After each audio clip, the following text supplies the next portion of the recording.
Are you wondering how to select the right lawyer for your personal injury case? Stay tuned. Welcome to the YouTube channel of Michael J. Swanson.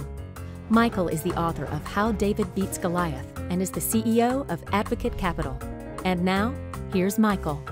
It may be that you're searching for a personal injury lawyer. Well, to help you in that search, I've invited Sam Adams to join us. Sam is a very experienced plaintiff lawyer from Utah. And Sam, thanks for joining us. Yeah, thanks for having me. So if someone thinks they may need to hire a personal injury lawyer, what kind of things should they be looking for? What's the best way to select someone? Probably first of all, just finding a lawyer that's what they do. I mean, there's a lot of lawyers that, the saying is the jack of all trades and master of none, but you really want to find a lawyer that's 90% of what they do is personal injury. I think that's probably the most important because there's so many components and political components involved in a case. So are there sources of information that the public can access to help them find experienced lawyers? Probably the best thing that people can do is just ask someone in their area or a lawyer that they know or already respect to ask them for a referral.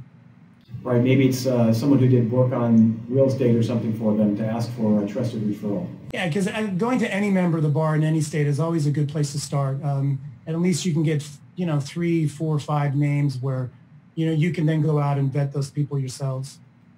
So if you had to hire a personal injury lawyer, what kind of questions might you ask the law firm when you first start talking to them? Well, the first thing I would ask them is, how much of their practice is involved in personal injury.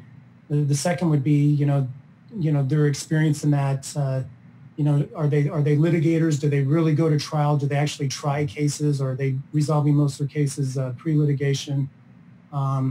Those are the type of things you're going to want to ask the law firm. And another issue is if you've got a really complex case or a big case, you're going to want to know what kind of financial resources the firm has in case you need to get involved in a very catastrophic situation where you're spending $50,000 to $100,000 to $200,000 in costs just to bring the case to trial.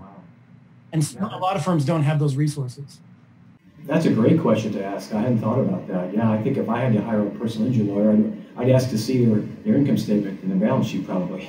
Well, yeah, I mean, it's one of those things where it's really interesting. It's one of those things where people don't ever ask that. They never think, because, our work's contingency fee, and they don't get a bill ever from us unless we win. They're kind of shocked to know that a lot of cases take thousands and thousands of dollars to even bring the case to fruition. Good point. Yeah, I think it's kind of malpractice for a law firm to take a case they can't really afford to prosecute properly. Oh, I would agree. I mean, I have clients that they'll be in a case, and here in Utah, the statute of limitations is 4 years. And, I'll say, when was the accident? They'll say it was, almost 4 years ago. But I don't really want to file because it costs $360 to file a complaint. And I'm thinking to myself, if you're worried about $360 to file the complaint, you haven't even made it to first base yet on the cost. Right. Wow. Amazing. Well, hey, thanks so much for joining us today. We appreciate what you do for your clients and your community. Thank you. Thanks for watching. Send your questions or comments to Michael at mike@howdavidbeatsgoliath.com.